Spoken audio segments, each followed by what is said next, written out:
Hello, everyone. In today's lesson, we will learn about quality requirements together.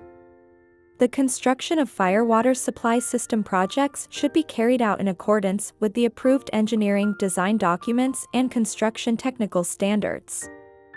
The quality control during the construction process of the fire water supply and fire hydrant system projects should be conducted according to the following provisions. It is necessary to verify and review the drawings to ensure they match the construction site, and conduct inspections one by one based on the construction process quality inspection record form. The installation of the fire water supply and fire hydrant systems should meet the following requirements.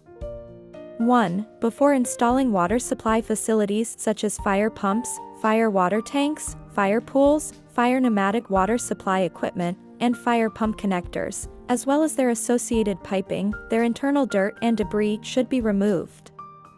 2. Fire water supply facilities should adopt safe and reliable protective measures, and their installation locations should facilitate daily operation and maintenance management. 3. The installation of pipelines should employ construction techniques suitable for the pipe material, and when the installation of pipelines is interrupted, their open ends should be sealed. Fire water pool. The installation and construction of fire water pools and tanks should meet the following requirements. 1. The water level, discharge volume, effective capacity, and installation location of fire water pools and tanks should comply with design requirements.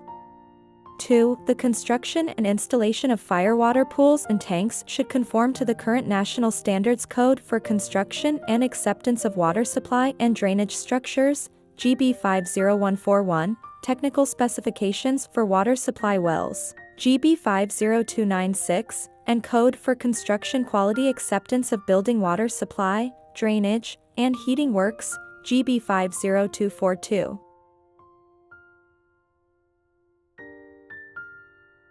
3. The outlet pipes or pump suction pipes of fire water pools and tanks should meet the technical requirement of discharging water from the minimum effective water level without entraining air. 4. The clear distance between the outer wall of the pool and the structural wall of the building or other pool walls during installation should satisfy the needs for construction, assembly, and maintenance. 5. Pipes such as inlet and outlet pipes made of reinforced concrete for fire water pools and tanks should be equipped with waterproof sleeves. Pipes made of steel plates and other materials for fire water pools and tanks should preferably be connected by flanges, and flexible joints should be added to vibrating pipes. For composite fire water pools or tanks, the inlet and outlet pipe connections should preferably be flanged. If other connections are used, they should undergo rust-proof treatment. 6. Overflow pipes and drain pipes of fire water pools and tanks should not be directly connected to the drainage systems of production or domestic water use. An indirect drainage method should be adopted instead. The installation of fire pumps should meet the following requirements.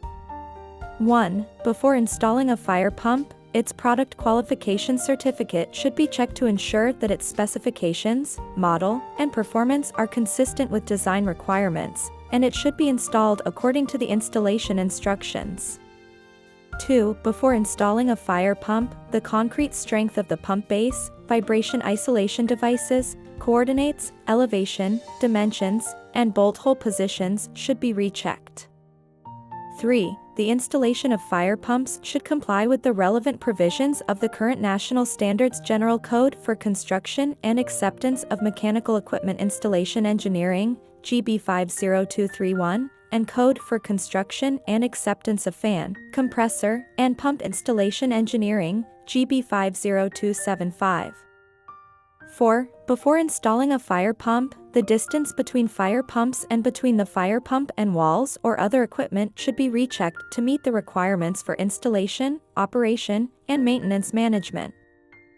5. The control valve on the suction pipe of the fire pump should be installed after the fire pump is fixed on the base. Its diameter should not be smaller than the diameter of the fire pump suction port, and control valves without reliable locking devices should not be used. Control valves should use grooved or flange-type valves. 6. When the fire pump and the fire water pool are located on separate foundations and are rigidly connected to each other, a flexible connection pipe should be added to the suction pipe. 7. Horizontal sections of the suction pipe should not have air pockets or leaks. When reducing pipe diameter, eccentric reducers should be used and connected with the top of the pipe leveled. If there is a reverse slope in the installation of the fire pump's suction pipe, it will create an air pocket. Connecting different diameter pipes to the fire pump's suction port, if concentric reducers are used, can result in a reverse slope phenomenon at the upper part of the suction pipe. The larger end of the reducer will trap gases that come out of the water, therefore, eccentric reducers should be used, ensuring that the upper part of the suction pipe remains level.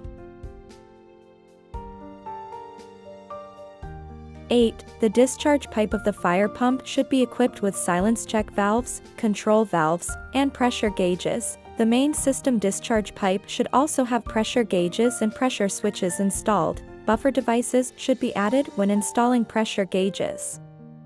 A cock should be installed between the pressure gauge and the buffer device. The range of the pressure gauge should be 2 to 2.5 times the system working pressure if there are no design requirements.